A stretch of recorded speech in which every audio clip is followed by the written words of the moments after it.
തിരൂരങ്ങാടിയിൽ യുവാവിനെ കൊല്ലാൻ കൊട്ടേഷൻ നൽകിയ കേസിൽ സഹോദരനടക്കം 3 പേർ അറസ്റ്റിൽ. ചെമ്മാട് കമ്പത്ത് റോഡ് ചെമ്പൻ തൊടിക നൌഷാദ്, കൊട്ടേഷൻ സംഘങ്ങളായ താനൂർ എളാമരം, കടപ്പുറം ചെറിയകത്ത് മുഹമ്മദ് അസ്ലം, പന്താരങ്ങാടി പാറപ്പുറം വെള്ളക്കാട്ടിൽ സുമേഷ് എന്നിവരെയാണ് തിരൂരങ്ങാടി പോലീസ് അറസ്റ്റ് ചെയ്തത്. സ്വത്ത് തർക്കത്തെ തുടർന്ന് സഹോദരനായ മുഹമ്മദ് അലിയെ വധിക്കാനാണ് നൌഷാദ് കൊട്ടേഷൻ നൽകിയതെന്ന് പോലീസ് പറഞ്ഞു. ഈ വധശ്രമത്തിൽ മുഹമ്മദ് അലിക്ക് സാരമായ പരിക്കുകളേറ്റിരുന്നു. കഴിഞ്ഞ ജൂലൈ 6 പുലർച്ചെ 4:50ഓടെയാണ് സംഭവം നടന്നത്. പ്രഭാത നിസ്കാരത്തിനായി ബൈക്കിൽ പോകുകയായിരുന്ന മുഹമ്മദ് അലിയെ വീടിന് സമീപത്തുള്ള റോഡിൽ വെച്ച് മുഹമ്മദ് അസ്ലമും സുമേഷും ചേർന്ന് ആക്രമിക്കുകയായിരുന്നു. മുഹമ്മദ് അലിയുടെ മുഖത്ത് മുളക് വെള്ളം ഒഴിച്ച ശേഷം കത്തിയും വടിയും ഉപയോഗിച്ച് സംഘം മർദ്ദിച്ചു. ബൈക്കിൽ നിന്ന് താഴെ വീണ മുഹമ്മദ് അലിയെ ഇവർ വീണ്ടും ക്രൂരമായി ആക്രമിക്കുകയും ചെയ്തു. മുഹമ്മദ് അലിയുടെ നിലവിളി കേട്ട സമീപത്തെ വീട്ടുകാർ ഓടിയെത്തിയപ്പോഴേക്കും അക്രമികൾ രക്ഷപ്പെട്ടു. ആക്രമണത്തിൽ മുഹമ്മദ് അലിക്ക് ഗുരുതരമായി പരിക്കേറ്റിരുന്നു.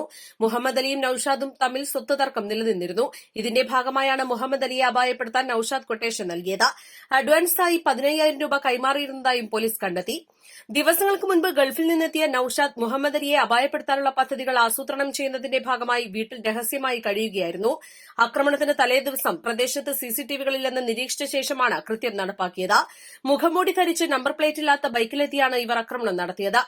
പോലീസിന്റെ പഴുതടച്ചുള്ള അന്വേഷണമാണ് പ്രതികളെ കണ്ടെത്താൻ സഹായിച്ചത്. ചെമ്മാട് ടൌണിലെയും പരിസര പ്രദേശങ്ങളിലെയും 22 സിസിടിവി ദൃശ്യങ്ങൾ പരിശോധിക്കുകയും നിരവധി പേരെ ചോദ്യം ചെയ്യുകയും ചെയ്തതിന്റെ അടിസ്ഥാനത്തിലാണ് പ്രതികളെ പിടികൂടാനായത്.